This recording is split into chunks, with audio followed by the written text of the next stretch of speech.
अथ 5,000 सर्गः। ततः पुरुषसिंहानाम् वृतानाम् तैः सुहृद्गणैः शोचतामेव रजनी दुःखेन व्यत्यवर्तत। रजन्याम् सुप्रभातायाम् भ्रातरस्ते सुहृद्धृताः मन्दाकिन्याम् हुतम् जप्यम् कृत्वा राममुपागमन्। तूष्णीम् ते समुपासीना न कश्चित् किञ्चिदब्रवीत्। भरतस्तु सुहृन्मध्ये रामम् वचनमब्रवीत्।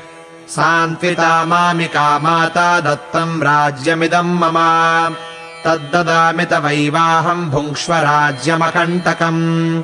महतेवाम्बुवेगेन भिन्नः सेतुर्जलागमे। दुरावरम् त्वदन्येन राज्यखण्डमिदम् महत्। गतिम् खर इवाश्वस्य तार्क्ष्यस्येव पतत्रिणः।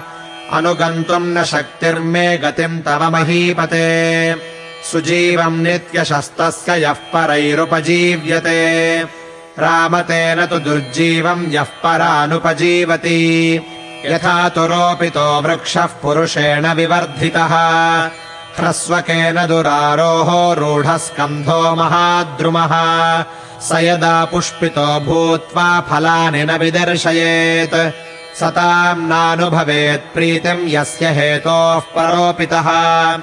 एषोपमा महाबाहो तदर्थम् वेत्तुमर्हसि।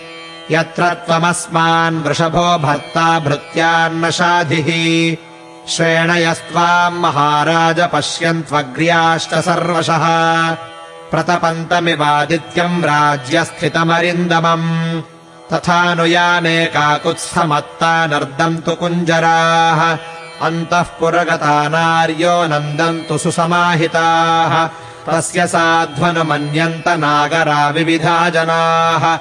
भरतस्य वचः श्रुत्वा रामम् प्रत्यनुयाचतः। तमेवम् दुःखितम् प्रेक्ष्य विलपन्तम् यशस्विनम्। रामः कृतात्मा भरतम् समाश्वासयदात्मवान्। नात्मनः कामकारो हि पुरुषोऽयमनीश्वरः। इतश्चेतरतश्चैनम् कृतान्तः परिकर्षति। सर्वे क्षयान्ता निचयाः पतनान्ताः समुच्छ्रयाः। संयोगा विप्रयोगान्ता मरणान्तम् च जीवितम्। यथा फलानाम् पक्वानाम् नान्यत्र पतनाद्भयम्। एवम् नरस्य जातस्य नान्यत्र मरणाद्भयम्। यथागारम् दृढस्थूणम् जीर्णम् भूत्वोपसीदति। तथा वसीदन्ति नरा जरा मृत्युवशम् गताः। अत्येति रजनीया तु सा न प्रतिनिवर्तते। यात्येव यमुना पूर्णम् समुद्रमुदकार्णवम्। अहोरात्राणि गच्छन्ति सर्वेषाम् प्राणिनामिह। आयूंषि क्षपयन्त्याशु ग्रीष्मे जलमिवांशवः। आत्मानमनुशोचत्वम् किमन्यमनुशोचसि। आयुस्तु हीयते यस्य स्थितस्यास्य गतस्य च। सहैव मृत्युर्व्रजति सह मृत्युर्निषीदति। गत्वा सुदीर्घमध्वानम् सह मृत्युर्निवर्तते। गात्रेषु वलयः प्राप्ताः श्वेताश्चैव शिरोरुहाः। जरया पुरुषो जीर्णः किम् हि कृत्वा प्रभावयेत्। नन्दन्त्युदित आदित्ये नन्दन्त्यस्तमिते हनी। आत्मनो नावबुध्यन्ते मनुष्या जीवितक्षयम्। हृष्यन्त्युतमुखम् दृष्ट्वा नवन्नवमिवागतम्। ऋतूनाम् परिवर्तेन प्राणिनाम् प्राणसंक्षयः। यथा काष्ठम् च समेयाताम् महार्णवे। समेत्यतु व्यपेयाताम् कालमासाद्य कञ्चन। एवम् भार्याश्च पुत्राश्च ज्ञातयश्च वसूनि च। समेत्य व्यवधावन्ति ध्रुवो ह्येषाम् विना भवः। नात्र कश्चिद्यथाभावम् प्राणी समतिवर्तते। तेन तस्मिन्न सामर्थ्यम् प्रेतस्यास्त्यनुशोचतः। यथा हि सार्थम् गच्छन्तम् ब्रूयात् कश्चित्पथि स्थितः। अहमप्यागमिष्यामि पृष्ठतो भवतामिति। एवम् पूर्वैर्गतो मार्गः पितृपैतामहैर्ध्रुवः।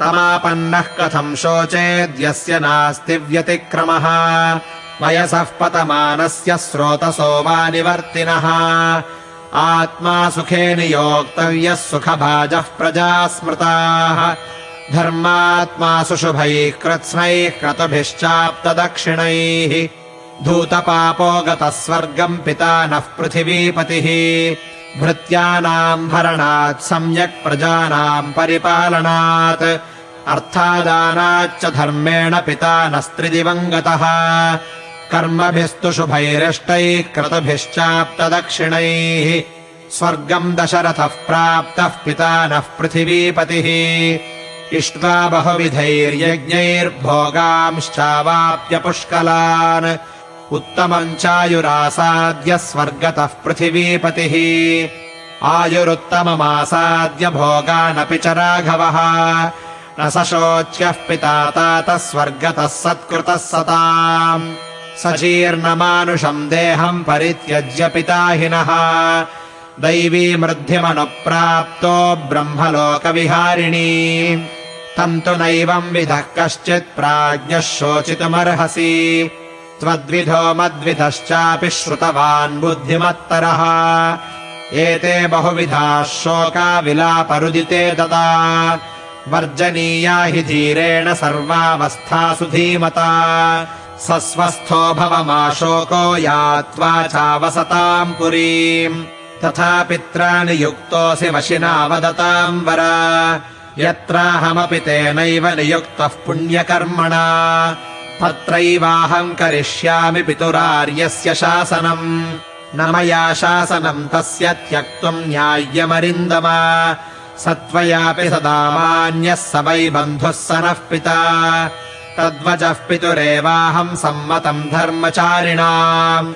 कर्मणा पालयिष्यामि वनवासेन राघव धार्मिकेण नृशंसेन नरेण गुरुवर्तिना भवितव्यम् नरव्याघ्रपरलोकम् जिगीषत आत्मानमनुतिष्ठत्वम् स्वभावेन नरर्षभ निशाम्यतु शुभम् वृत्तम् पितुर्दशरथस्य नः इत्येवमुक्त्वा वचनम् महात्मा पितुर्निदेशप्रतिपालनार्थम् यवीयसम्भ्रातरमर्थवच्च प्रभुर्मुहूर्ताद्विरराम रामः इत्यार्षे श्रीमद् रामायणे वाल्मीकीये आदिकाव्ये अयोध्याकाण्डे 5अधिकशततमः सर्गः।